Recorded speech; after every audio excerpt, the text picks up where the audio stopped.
Hi, welcome back to the Personality Hacker Podcast. My name is Joe Mark Witt. And I'm Antonia Dodge. And today we're very happy to welcome back esteemed guest host, Dr. Dario Nardi. Welcome back, Dr. Dario Nardi. It's a pleasure to be back. Thank you so much. While you are best known for your work in neuroscience of personality and have written many books on the subject of personality type, we are, on this particular episode, going to talk about something that is near and dear to your heart, but diverges a little bit from what you are best known for. The past few weeks, we've been co-producing a program called Jung on Yoga, which is more about mind-body practice than it is about things that are only cognitive or specifically neuroscience. And Jung on Yoga is based on a book that you wrote, which talks a little bit about, not a little bit, the whole book is about Carl Jung's travels to India and the wisdom that he called there, which ended up influencing his work on personality types. Yeah, it's been an interesting journey. And I would have to say really that the neuroscience, the yoga, Jung and personality type are much more intertwined than might look at first at the surface. So for one is I'm coming from a little bit more of the science perspective and wondering how is it that these body-mind practices, for example, breath work, how are they actually affecting not just the brain really, but the whole nervous system. So when we say neuroscience, we actually mean the whole nervous system, even though my work specifically has been the brain. So really, a lot of these techniques that are used classically in different traditions, not just yoga from India, but in many places around the world, that there is a science behind it. Whether people knew that at the time or not specifically, they knew the effect, they knew the impact. As for personality part of it, one is that we are all embodied as individuals. So this idea that we're just personalities floating around in little brain cases or something, or perhaps somewhere on the internet, that maybe our modern lifestyles give fuel to that impression, but actually it's the whole self, the movement, voice tone, facial expressions, the way we embody skills that we learn so that we're physically doing things, the way we move our bodies. These are all a part of our experience. And as we've been learning through books like The Body Keeps the Score, well-received, what is the word, pudiated? Not repudiated, but respected book, is showing that emotions are also stored through the nervous system throughout the body. So we really get a sense of this embodiment, and I'm very interested in that direction. Furthermore, Jung himself, beginning early on, was very interested in what we might call the mystical side of things. I like to say it, and of course, he officially denied that he was a mystic. I see it as that he took human psychology very, very seriously. Far more seriously than a psychologist normally might today, either because they're focused on working with clients and they take that aspect, the healing role, very seriously, or because they're involved in academia and they've selected a small slice of one particular kind of pie to work with. And so Jung was incredibly ambitious, and I think ambitious and big scope is more appropriate than the word mystical. It was those interests, which began well before he even wrote Psychological Type. So we're talking about the early 19-teens and his experiences, his attempts at inducing visionary states, especially after his break with Freud, his older colleague Freud. Freud was not a mentor, his older colleague, that began him on this journey. And of course, going to India had a big impact, and even all the many writings that happened at the time, the gurus who came to Europe and elsewhere, materials that were translated and talked about, all influenced, what is this Eastern way of looking at the person, the psyche? Mm-hmm. And this was something at the time period was coming online in the West. We had somehow been exposed to some of these new practices, right, in Europe and the United States. This was something new, I think, for this time period of history. The West was being exposed to this, and so Jung's caught up right in that time period when I think other people are also exposed to these kind of practices. Yes, yeah, absolutely. So the early exposures began in the mid-19th century, And by the 1890s, there certainly was the spiritualist movement in the United States and in Europe. And some of this coming in was also ideas from the East, some of which, really formed the genesis of what we might call the New Age movement, and were certainly out there. But people were willing to entertain a lot at that time. They're thinking like maybe spirit is detectable, maybe electromagnetism, which was something that was, began to be codified, and so in the 1860s. That maybe this is, connected with soul and spirit, and we can build devices to detect the dead. And people didn't know. There was no way to know, so they thought, let's explore it. And there was more cross-cultural interaction, especially because the United Kingdom was so intimately involved with the affairs of India. In many ways inappropriately so, but then it also facilitated a really big back and forth exchange. So by the time the 19-teens, 20s, and 30s rolled around, there was a very big interest in the background with intellectuals on what is it that we have to learn from the Eastern experience, whether that's China or India or whatnot. And some of these traditions we know now from a science perspective that there are neurons throughout the body, right? In the stomach and the heart, there's the body is connected. The mind really is the entire vessel. It's not just in your head. And these practices really affirm that. Even these ancient practices that were brought over in a sense affirm this mind-body connection that we now have science to show. Mm. Yeah, Jung looked at it, if we have to distill it down into two ways. One is, on the one side, very Jungian, this interest in symbols and archetypes and how this shows up in different cultures. So actually wanting to go to India, wanting to travel to all these different places to have a sense of, who are these people and what is this culture like? And further his work in that domain, which is a little bit more, we'd say, like scholarly or abstract. And then there's this other side of the practice, which was more personal, which was his sort of mystical interest in altered states of consciousness. And that's actually well established today in terms of like hypnosis is, a real therapeutic process people can engage in. We don't always understand why it works, but it's there.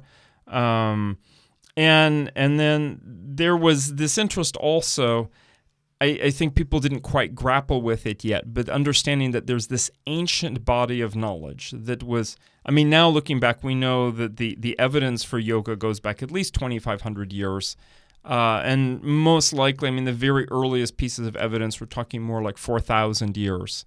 And so that's a tremendous amount of time for a practice to emerge, to grow up, evolve, make some changes, to grow up even further, and then be translated into other cultures and, of course, undergo changes along the way. So when I say the word yoga, and the average American hears the word yoga and thinks of hatha yoga that's practiced at a yoga studio down the street, 100 years ago, people in India would be like, what is this? Like, it looks absurd. This isn't yoga.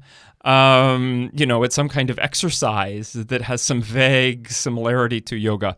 So yoga could be, an awakening, mystical, spiritual practice. And Jung certainly believed that the human brain, the psyche had like an innate hunger or need for religious experience, in addition to all the other facets of life, like economics and the family and so on.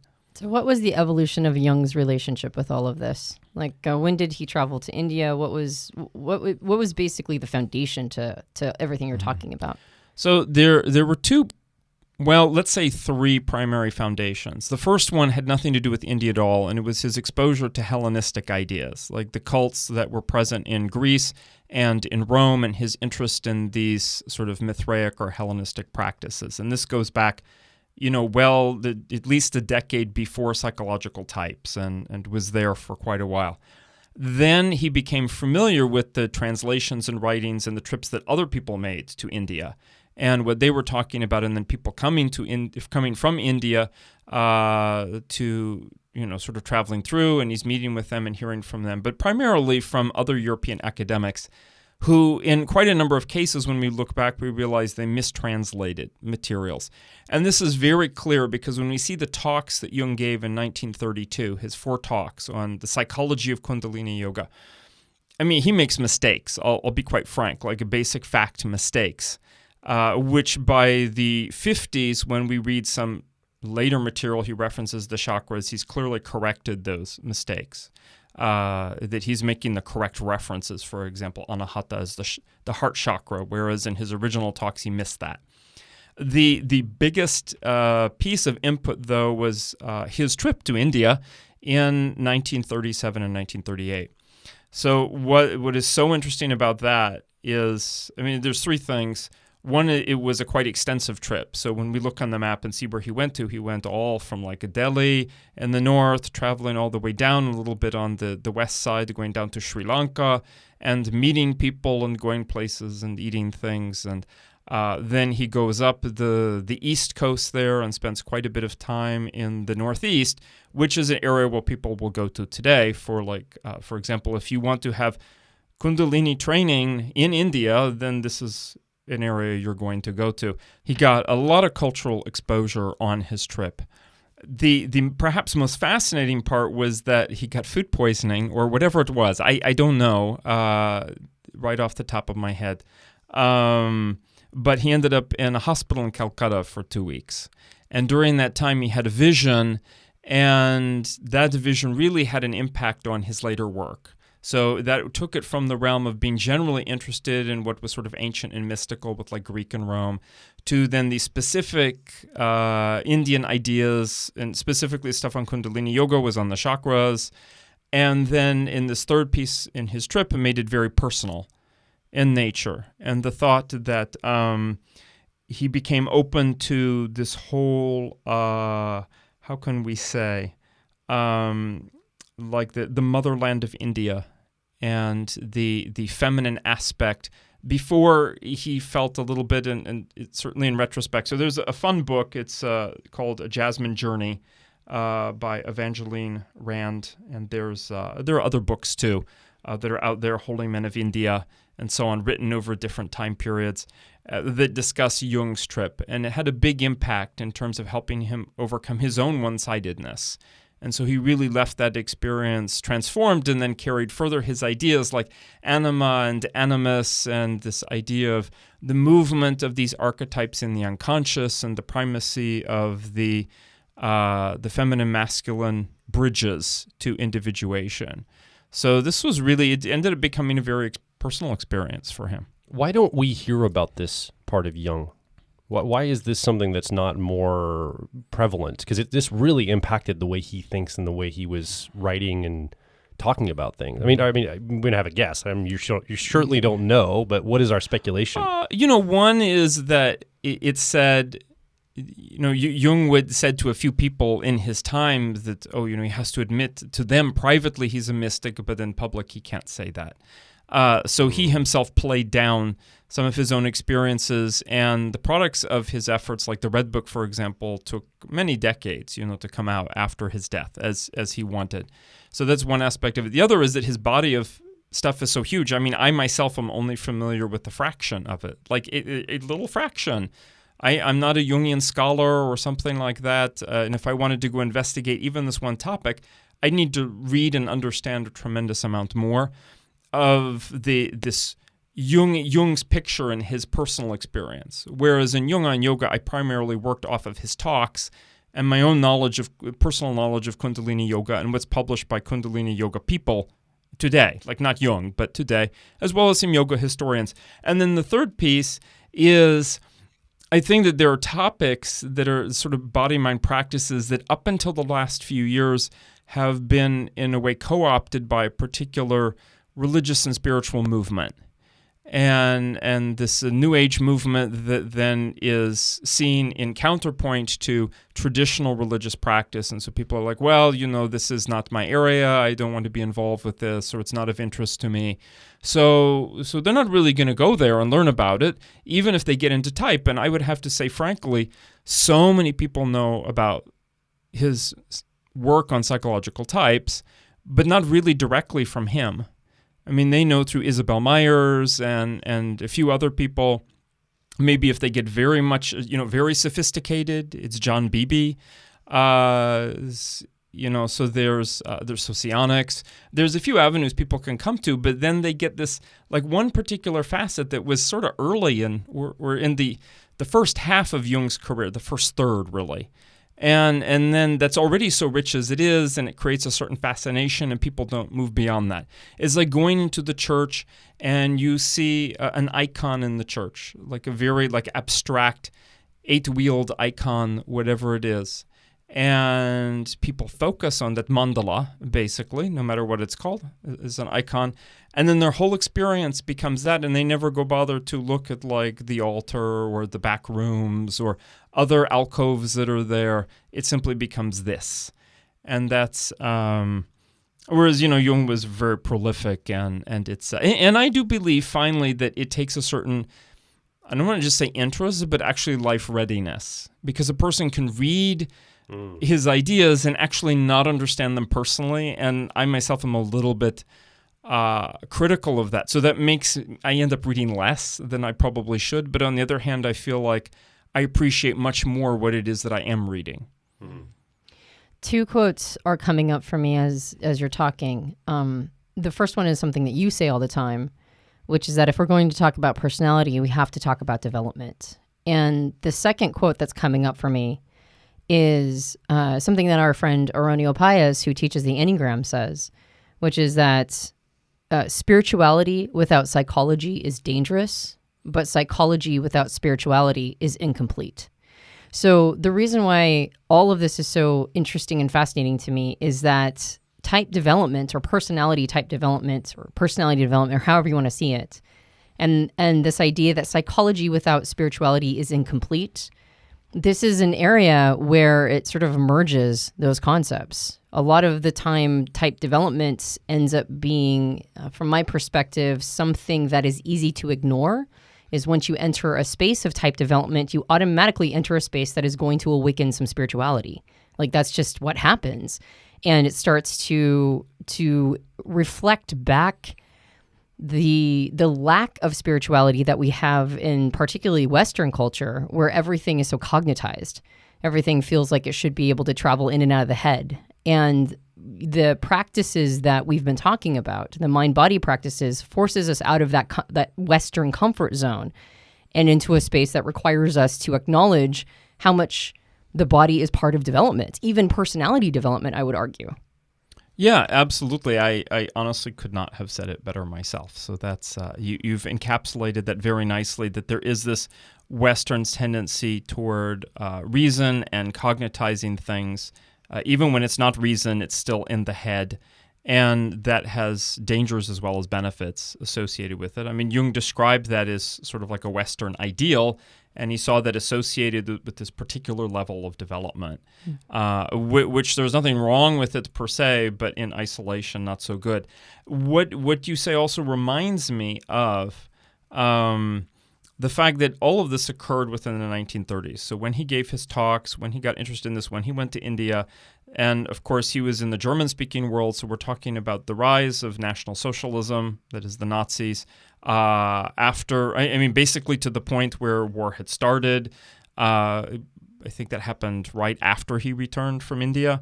So there were a lot of things that were going on. So on the one hand, Jung, in general, I mean, he warned people also at the time. He's like the average Western person, and I mean, really, he even say average. He doesn't couch his language like that.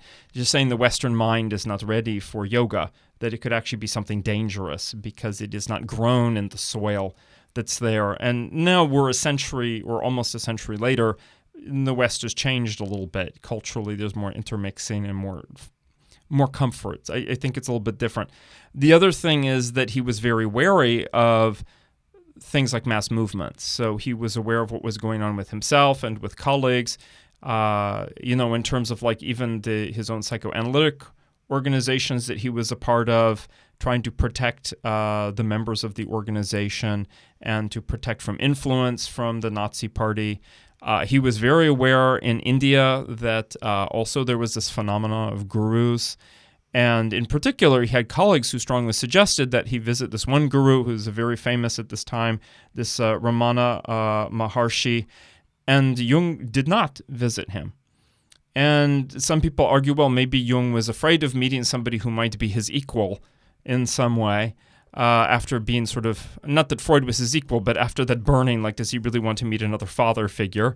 And then the other one is that Jung himself said is like that in a way gurus can act like the prophets in Israel, and as the people have already turned away from God and are behaving badly, the prophet comes and speaks to people, but what role are they really serving? And he was seeing already that demagoguery and so on can have a profound and negative effect on society. So, I'm sure all of these things, I mean, we know some of it for sure was on his mind. Other things we can speculate and would probably make him very hesitant. And perhaps it was even the German cultural time in the 1930s that drew him so much to the power of symbolism. And he didn't want to get too far drawn into, I went to see the guru and I had this big insight. And, what would that have on his reputation also? I don't mean that he was thinking that superficially, but there is the sense of like wanting to have a balanced perspective. I get that sense, when reading about his trips, that he wanted to maintain that balanced perspective.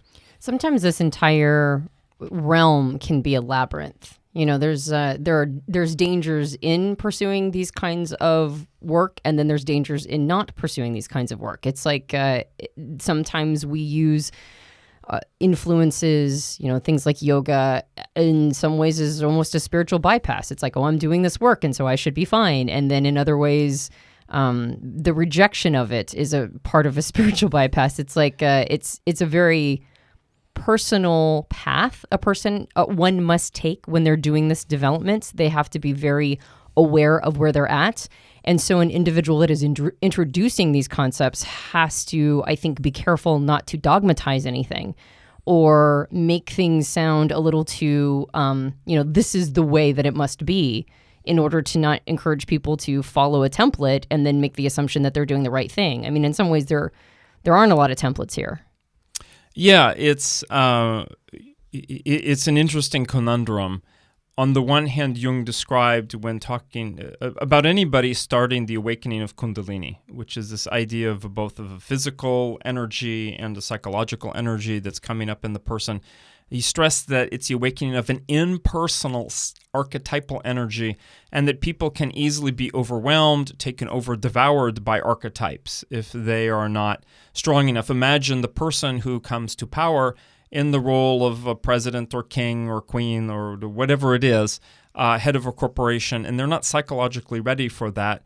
And they just end up being a vehicle for the story, the narratives that come with that archetype, which often include corruption, downfall, misuse of power, like all of these things. So in a lot of ways, when he's saying like, the Western mind is not ready for yoga, what he means is that it's going to awaken archetypes that the West is not ready to deal with yet, because it has a very dichotomous relationship. On the one hand, it's very cognitized. I mean, at that time, there's still a spiritual life, for people as there is today. But even then, Protestantism didn't have the same mysticism for the most part that Catholicism and the Eastern Orthodox Church have. And then the distance going back in time to the barbaric ages. So we're talking about, like the Dark Ages and then before the Greeks and Romans, that there still is those like animal energies and warrior archetypes and the shaman archetypes and so on in the Western person, but we're so divorced from them for the most part. How would we handle them if they suddenly came to the surface? And we, just not meaning socially, it means in the individual. If you go to a tribe in the Amazon who drinks ayahuasca and has for hundreds of years, the whole tribe understands the experience. And so the person can process that within their cultural framework. Here, people don't have those cultural frameworks to deal with that. We're just starting to redevelop those cultural frameworks, inviting them back in a different way that's like safe, and it feels like, well, it's in the confines of science, and we do like a gold standard medical studies and so on, so that we know what's, quote, safe and what isn't. Like, if it's going to help you and change you, it's not safe. I mean, those two don't work together. But, there are certainly some things which are more or less safe than others. So, yeah, it becomes a very individual journey. Yeah. So let's create a gentle on-ramp. Let's talk a little bit about how Jung's study of, say, chakras influenced his later work that we now use all the time in the type community, cognitive functions. What's the relationship between those two subjects? One is that, Jung had already developed this framework over 10 years before of the mental functions. And he understood there were other kinds of functions besides the mental functions. There's religious function, there's unity function, there's aesthetic function, there's a variety of psychological dynamics. He saw the I want to say like the chakra framework, which is more than just like, oh yeah, there's 7 points in the body and blah, blah, blah, blah, blah. He saw that as the Eastern equivalent of the function system or the function framework. And mind you that he saw the functions eventually, or at least the type historian Peter Geyer has successfully convinced me, that Jung saw, one, that the function model was meant as therapeutic, which I don't think any Jungian disputes. Like, he meant that as a therapeutic tool, and in the hands of the average person, what is this? It leads to parlor games. And then the other is that the model itself is not really a model. It's this framework, and the 4, 2, 4, 8, 16, whatever it is, types, functions, constitute a mandala. And this is why when people come along and say we're going to have an exact definition of the functions, they are in direct opposition to how Jung intended the functions to act. And even then, even if you say, well, I'm not a purist, I don't need to do what Jung did, which is fine in my book, but it misses the whole point then. Because whenever we circumscribe what it means to be human according to definitions, we're immediately then saying, we're just going to put on these big blinders. And this is part of a whole other discussion. For those of you who might be familiar with Gödel's incompleteness theorem, the moment you introduce a formalized system, in other words, a system with exact definitions, is the moment you no longer have a human system or organic system. And so much of science today is conducted in this way, assuming that even in medicine, we're going to assume that essentially a person is not organic. From the way that they run their research studies and so on. So Jung was like, no, it's very organic, and there's both a physical, what he called the definite world, the definite level, and then a meaning level with that. So he saw, just like with the functions, that we might think of them as just being psychological in nature, and psychological means psyche. So psyche includes, well, what is it? It's not about brain. It's not about mind meaning like information processing. It's about consciousness. And the psychology is about, the unconscious, semi-conscious. Nobody knows what consciousness is. And if somebody tells you they know, they're lying. But we do know is that it's a phenomenon that exists. And so that's what serious psychology is about. It's going to say, and that's what he went to and said, I'm going to get, even though this seems like a task well beyond me, I'm going to get into this. Yeah, there's the way that I understand chakras is that they're basically energy centers. And the idea that there was a correlation in his mind, like this was sort of the Eastern version of it, it routes back to how I see cognitive functions and my relationship to them, which has actually been kind of changing a little bit over time. Joel and I have been having conversations with, you mentioned him before, Dr. John Beebe.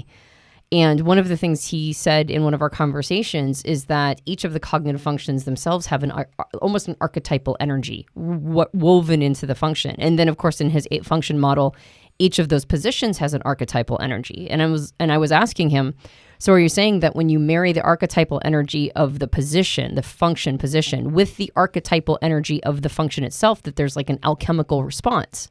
And he's like, that's exactly what it is. So that changed my feeling about each of the functions as something to nail down, right? Like you said, get real definitive on exactly what it is in order to communicate and interpret it. And more about this idea that it is almost like it's like a living thing. It's an archetypal energy and it breathes. And each individual that uses these functions, not to say that it's entirely inappropriate to try to put some language to it. I think it's, that's how we communicate about these subjects, is we put language to them.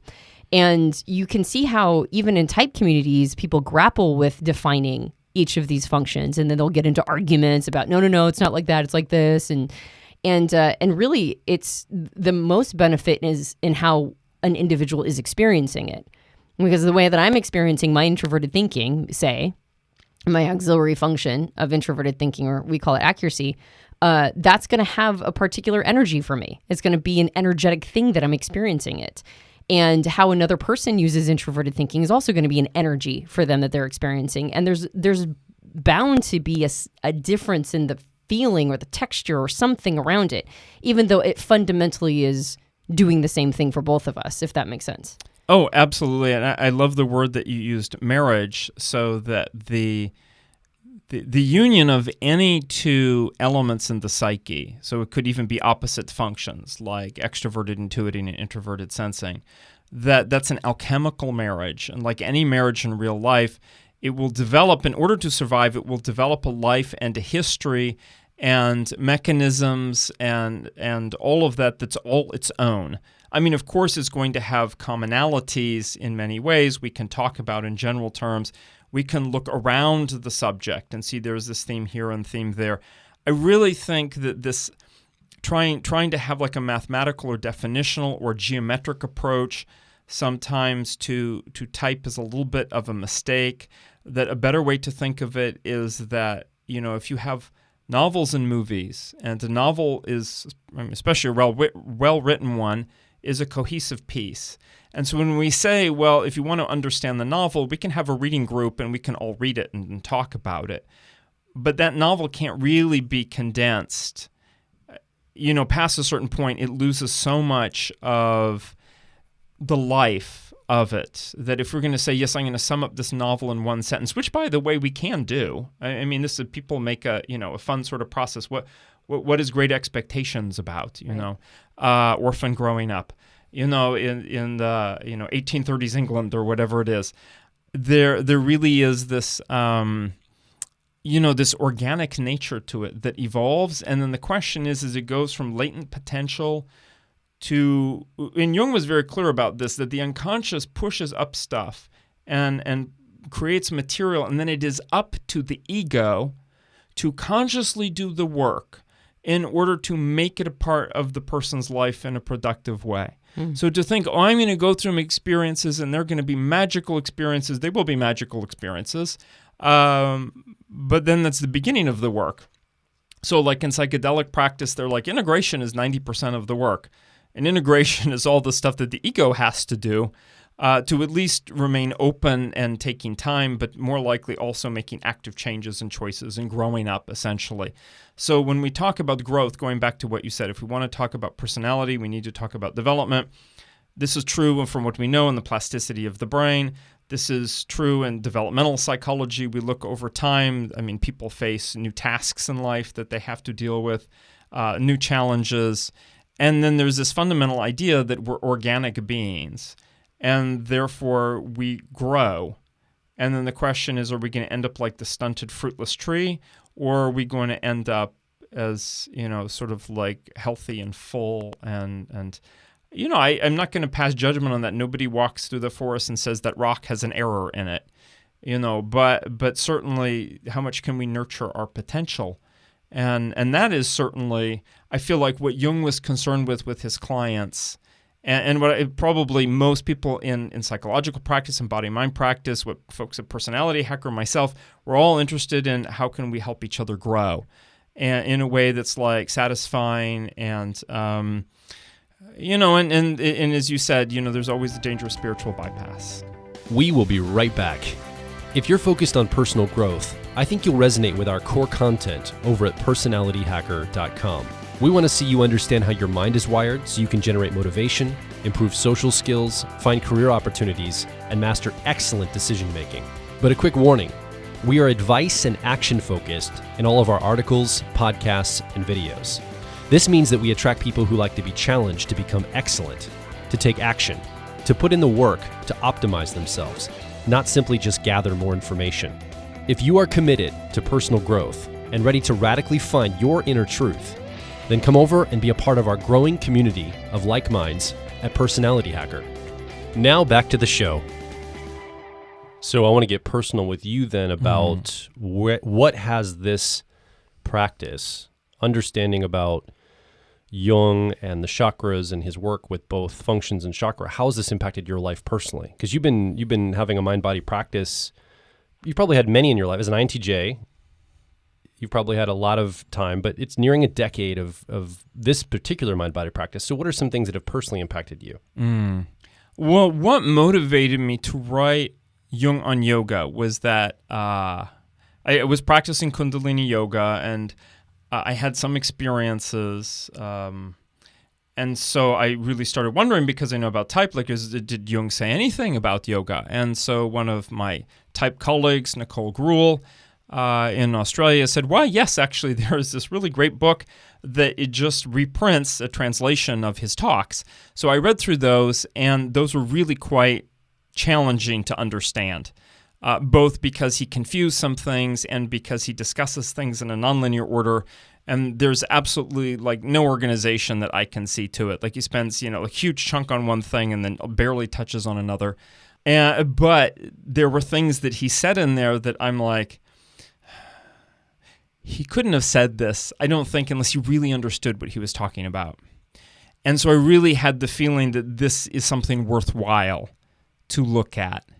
And so that for me was really valuable then, because it forced me through this framework that he talked about to like really get a handle on like what are all of the elements of this practice. And then later on, learning some things. Like I'm not a yoga teacher, but I know enough yoga to appreciate the practice and the techniques and so on. Certainly as a student and occasional, I want to say like facilitator of yoga. And just being exposed to other practices like breath work, the sort of entheogens, like the sacred plant medicines. There is just a whole range of things, and educating myself about those, and really trying to find ways to bring in. I mean, and it seems more so now. I feel somewhat surprised by it. Bring in the opposite functions in a way that overcomes one-sidedness, and then in that process, of course, becoming one-sided in new ways.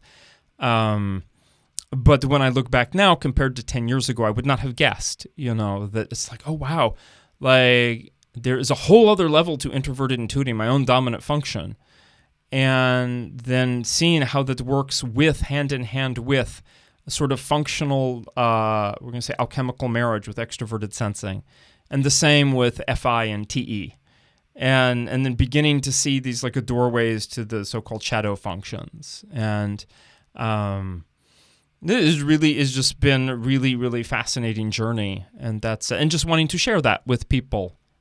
So has your response been, as an INTJ, are you more centered and calm? Do you have more energy? Like, are there ways that this has benefited you personally, some of these practices? Because I see you doing them. You're actually staying with us right now as we're producing and creating, and I see you go outside in the backyard, and you're doing some breath work and some energy grounding outside, and I mean, you practice what you preach. I see you actually going through your day, pulling upon these different practices throughout your life. The thing that stood out when I reread Chapter 10 of Psychological Types, which is the chapter on functions, is that he spends a lot of time, most of his time, describing all the ways that they can go wrong and the neuroses that develop from each one of those. And when I read introverted intuiting and extroverted thinking, I'm like, oh God, these are so true, as like danger areas at multiple levels. And what can happen with that? A person can become, if they're not really growing, what do? We can only remain static for so long. Maybe the environment supports us in a certain way that we remain static potentially for decades. But eventually people start to shrivel up. They become brittle. And I really use that word. I think that the brittleness is a sign, among several signs, like lack of sense of humor is also a sign that the psyche is a little bit like crystallized and is this defensive, like either cocoon mode or not a growth mode. I'm not trying to criticize the person. I'm simply saying that the natural small inner impetus, as Linda Behrens describes, to growth, it gets smothered out by the convenience of the world. Either that or the person goes through a process which just becomes really destructive and difficult. So one of the things that really has captured my attention today, not my practical academic interest, but attention, is that 1 in 4 Americans is diagnosed or likely would be diagnosed with mental illness. And that 1 in 10, roughly, or 1 in 11 would have severe mental illness. That's a lot of people. In a country with 330 million people, that's like 30 million people. what is going wrong, and those are all the extreme cases. There's, I mean, I could just imagine, it's like either I would be really shriveled up and sort of crystallized as a defense mechanism, or I would be neurotic. And I don't like either of those choices. And when I would see role models over time, and I'm not normally somebody, especially as an INTJ, I just hate the word role model. I never liked it. People ask as a teacher who was a role model. I mean, and when I was a teenager, and I'm like, ew, gross. They're just people. But, I have to say there are certainly what I call inspiring examples that life can be lived a different way. So it really was like it's a third way between those two extremes, either to be overcome by neuroticism and break down, or to be crystallized.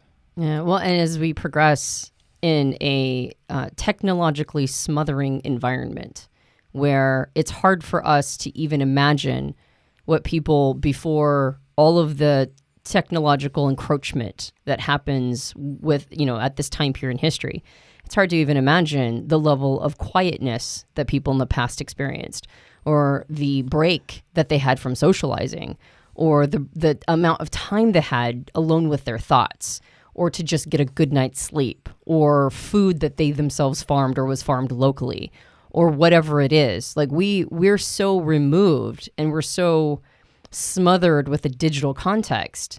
You were talking about really what you could call a mental health crisis, particularly in this country, but I would say generally in the Western world. There's even more need to not have such an intellectualized relationship with everything we're doing, because the digital world feeds off of that. It's like a hamster wheel of digital encroachment and intellectualization. And we are grossly one-sided as a culture in that way.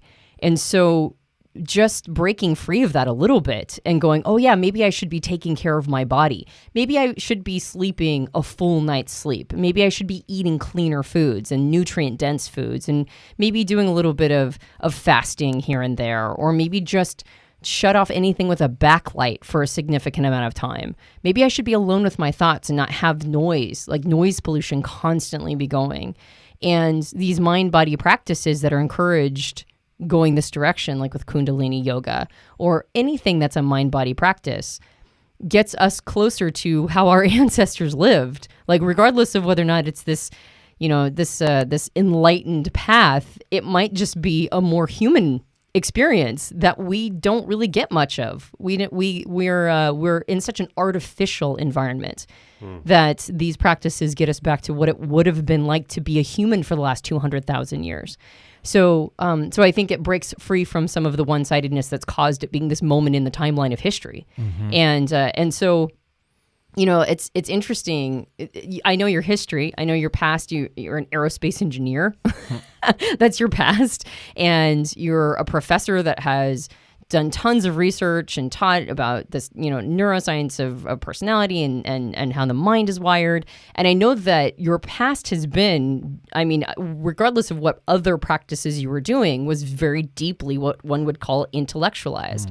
And at this time period in history, people almost accuse you of not being an INTJ because you've gotten into a space where you're no longer one-sided. You've experienced what it's like to be in your body and the importance of all of that. And you're just I never see you mad. You're just like a generally happy person. Or at least he hides away when he is. Yeah. We haven't seen it in front of it. If you do get mad, I don't observe it personally. I've been around you for a little bit now, but you have this lightness about your character that people don't often associate, I would say generally with NTs, right? Just intuitive thinkers. And yet it's available to everyone. Like this energy, this experience, this relationship to reality, like the real reality, not the filter of reality that we're experiencing everything through, like this 1 degree of separation from reality that everybody seems to be in, this film of technology or whatever you want to call it. Having that direct experience with reality sort of shows what is possible for each person when they hand themselves over to those experiences, not the knowledge, not the information, not the data, not the intellectualization or the cognization. And I know I'm an NT saying all this stuff too. And I think it's because I've recently had an awakening over the last 10 years of how much that's harmed me and how much that harms people in general. And so what's possible on the other side of that when we start having these direct experiences with our own energy and these direct experiences with mind-body practices, particularly as a person who I'm kind of wired to ignore all of that and to marginalize all of that and say none of that's important. I'm wired to not look at that. And yet when I do look at that and engage in that, it's a game changer for me too. So I think that's why, again, I wanted to create sort of an on-ramp. I think our audience could really benefit from hearing, somebody who in this field is considered, really a thought leader. Don't say role model. Not a role model. Don't say role model. Definitely not a role model. But perhaps a thought leader or somebody to look to that is not neglecting that part. You certainly don't neglect the information part or the intellectualization part, but you understand that's not a complete experience. Yeah, and so you've raised so many good points, and I would just add a few things to complement it. One is that a person could take up any kind of body-mind practice. It doesn't need to be yoga. In fact, a person could have, no spiritual inclination whatsoever and still have a very healthy, positive experience from, mindfulness, rock climbing, surfing, trail running. I mean, these are all, more conventional things that can deliver on many of the same benefits. So I am certainly just, this is my particular path. There was a time 30 years ago, I tried some yoga, and then again, like 20 years ago and 10 years ago, and I'm like, I hate yoga. Like, why am I doing this? And then I discovered the benefits outweighed some of the inconvenience of it. And I changed in the process. I think it's important for people to remember too, that there's so many young people in the type community in the broad sense of the internet and so on. And they really are in the middle of their type preferences. And I mean that the INTJ who's 25 really is NITE with some TI and FI and to their conscious experience and so on. And they probably haven't even realized the full scope of their introverted intuiting, much less, say, gotten more active around their second function and really, how can I step up to be more like an ENTJ? And not to mention their opposite type. So there really is a whole world to explore just within one's own type pattern and developmental type pattern. And Jung himself, is often described as being primarily focused on midlife and afterward. And I certainly feel like I would never want to go back in time to a point in my type knowledge. And certainly this was true in when I was 36, when I did like 8 Keys to Self-Leadership, I really felt like I've reached the point where I understand type very well. I'm going to move on to other stuff. And I moved on to neuroscience. And I'm like, I'm probably not going to publish anything more. I'm so happy I was wrong about type because there was so much more to it. And that was really great. As for the people who've known me my whole life, they know I can get annoyed in that way that extroverted thinking types can get particularly annoyed. That, SI and FE are still my bugaboos in many ways, especially when they really show up in like their not so healthy forms. Then I have to hold up that like proverbial, crossed fingers. I'm like, stay away. Let me have my space. We really do need that. So in essence, I don't see people changing type, for example, but they grow within the context of their type. And I feel that's very important to sort of think about how can I maintain myself, while also growing within that. And that will require taking chances. And in many ways, I would say for the younger people listening, especially if you have not had children yet, or you're not locked into a job position that requires you physically be in a certain place. I mean, the world is your oyster. Change now. And what is it, Joel, that you say is like real change equals behavior change? True learning equals behavior change. True learning equals behavior change. And there's you can move somewhere else. You can change what you're doing. You can change your career. You can explore other things. You can be smart about it. And, make space in your life also, even if you're not going to do those big changes, make space in your life even for one thing that is healthy for you. And I meet too many NTs, for example, who do very much neglect their body. And, then I know that they're going to wonder down the road what happened. Neglected their emotional life. And God bless the usually NFs in their lives who are very, very patient, waiting for the NT to become a human being and helping them along gently at every opportunity. And, the NT, I'm sure, has some choice comments as well for their partners, whoever they are. And so it really is, to say you don't know a person unless you know their journey. Yeah, no, I think a good message to communicate is that whatever your path is your path. Don't try to derail it. I think as ENPs in particular, we're always trying to game everything and skip steps. If I'm smart enough to pattern it, then I've learned the lesson. It's okay to experience whatever you need to experience. It's okay to go through your journey. Just have some openness to this idea that whatever is your cognitive comfort zone, that might not always be serving you. And so, be there and learn it and understand it and explore it and experience it and get the full territory of the talents that you're given, that you're wired to have. And then also remember that there's another side, and opportunities to stretch into those other sides, I think, is really important. I mean, for me, you mentioned the NFs, and NFs have been crucial in my development. That's right. That's right, exactly. But at this time period in my life, I'm realizing how much I'm learning from sensor feelers. I'm really getting a lot from my bugaboos of introverted feeling and extroverted sensing. SFPs, through modeling or just by their energy or that effortless flow you talk about. I'm just like, what is that? How do I get that? And so I'm learning a lot from people who are wildly different than myself. And maybe that's just the time period of my path, and that's just where I'm at. And I don't think there's any need to skip steps or try to go faster, but I think really understanding that personality type gives an extraordinary opportunity for development. As you mentioned, the functions were a therapeutic tool, which I don't know if everybody really has embodied inside of themselves, that was what they were originally designed for.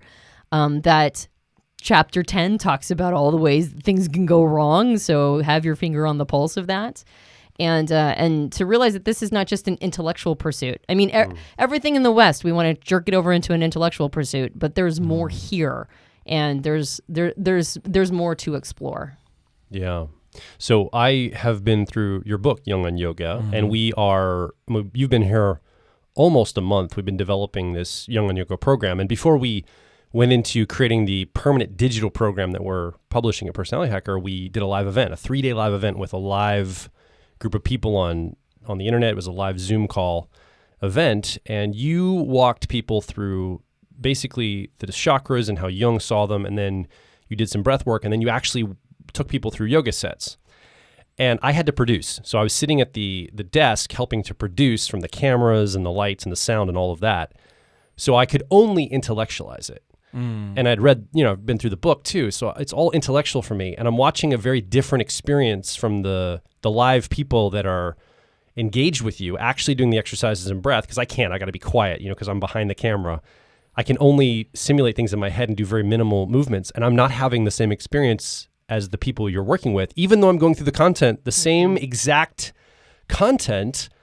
I'm only able to intellectualize it while I'm producing. And I'm watching other people have these experiences, and I'm realizing the connection piece was, this is such an embodied experiential learning. It's really hard to describe how much the practice part is an element that you need in a lot of this, like the connecting it to something tangible, real, like the physical breath and yoga poses and all of this.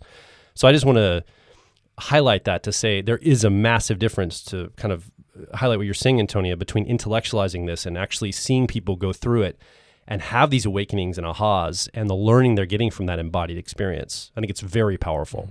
And there's not just even the practice in isolation. So earlier this year, I did a 3-week course for Yogamu, which is a company out of San Diego that trains or further trains yoga teachers. And the director was like many of our yoga teachers here, I mean, several thousand of them, going through the program over the years. They do all the practice. They've done a minimum of 200 hours of teaching yoga, all of that. They still have not had the classic yoga experiences, the experiential awakening that happens. And what can really help them, he said, was like actually having a framework like Jung on yoga that will give them some kind of perspective and maybe bring into their conscious awareness what is there beyond just the poses and the exercises, the Kriya movements, and so on. So I feel like both of them are necessary in some way. But of course, the person who says, I'm just going to study it from my head without doing the practice is like when I meet occasionally some people in the psychedelic community who only observe and talk to other people and study like the molecular stuff and so on of psychedelics, never actually do them themselves. I mean, for real, not like they're saying they're not so that they can keep their job, but so because they actually don't. And I'm like, I understand like somebody needs to fill that role, but do you really want that to be you? Like, and that doesn't have to be you the whole time. Like you can go beyond that at some point. And I would certainly say for myself, ramping into Jung on yoga, I went very consistently to Kundalini yoga 90 minutes, 5 times a week. And at the end of 3 months of that, I definitely felt a change that I had not experienced going 2 or 3 times a week every so often, and not taking it like that 5 times a week. It definitely made a difference. Now, I didn't continue that for years and years. That's not my calling to do that, but I felt that was necessary to really immerse and understand that. And I would say whatever it is that is your practice. So for example, there was a meta-study done on mindfulness, and there's an academic meta-study saying 1 in 4 people have a negative experience during mindfulness exercises. So obviously mindfulness is not all it's cracked up to be, and maybe we need to address it's not so good.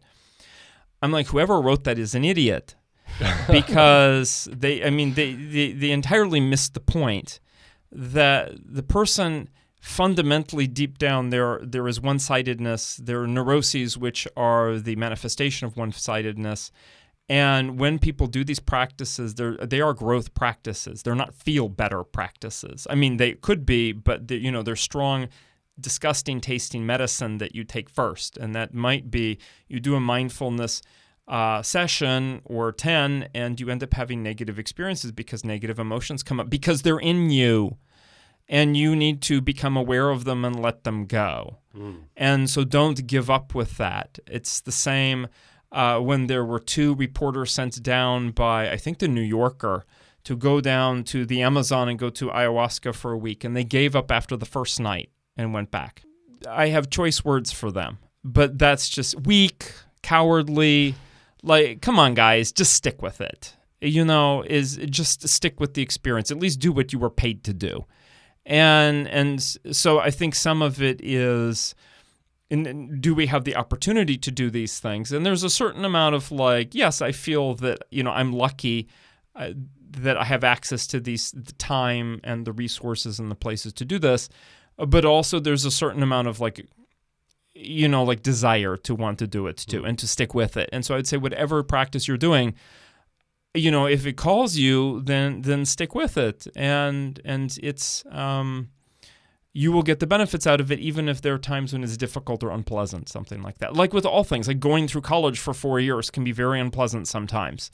And yet most people say, well, I'm glad I did it, depending on the size of their student loans. But most people say they're glad they did it. Fair enough. I think we should wrap up this episode here because I think that's a great way to end with the advice of stick-to-itness that you've kind of articulated, Dario. If someone wants to go find a book of yours, because I know you've published many books, they can find all of them on Amazon, just searching your name, Dario Nardi. Mm-hmm. And would you recommend people go to your website or just go to Amazon and pick a book first? I would say, folks can go to radiancehouse.com, which has been my company for 15 years. And right now is just a site which has most of the books in one place. And you can click on them and you can go, and then that might take you to Amazon where you can buy an ebook or a hard copy book, like whatever you want, of Jung on yoga, or any one of the others.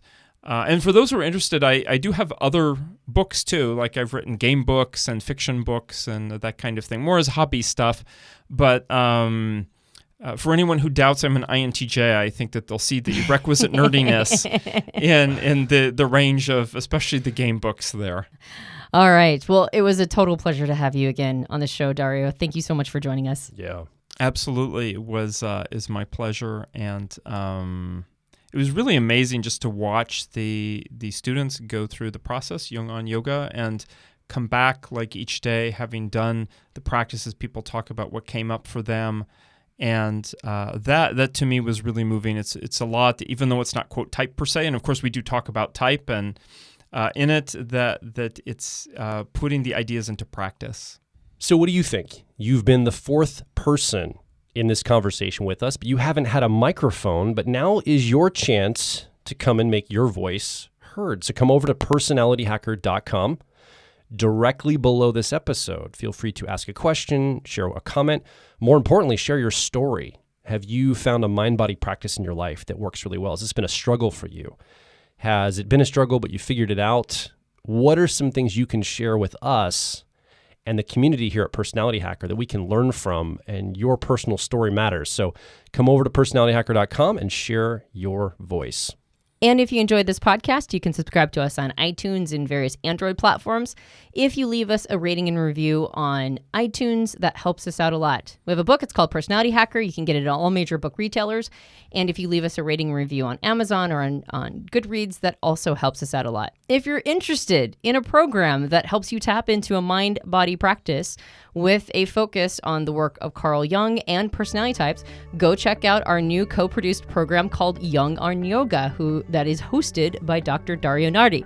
You can find it at Personality Hacker and look under the catalog, the product catalog, and you will find Jung on Yoga. My name is Joel Mark Witt. And I'm Dario Nardi. And I'm Antonia Dodge. And we'll talk with you on the next Personality Hacker podcast.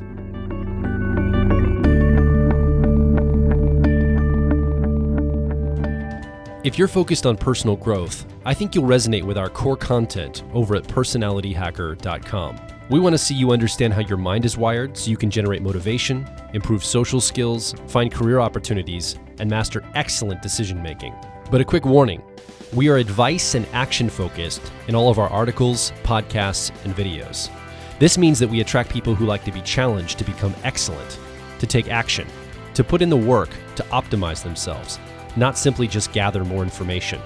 If you are committed to personal growth and ready to radically find your inner truth, then come over and be a part of our growing community of like minds at Personality Hacker.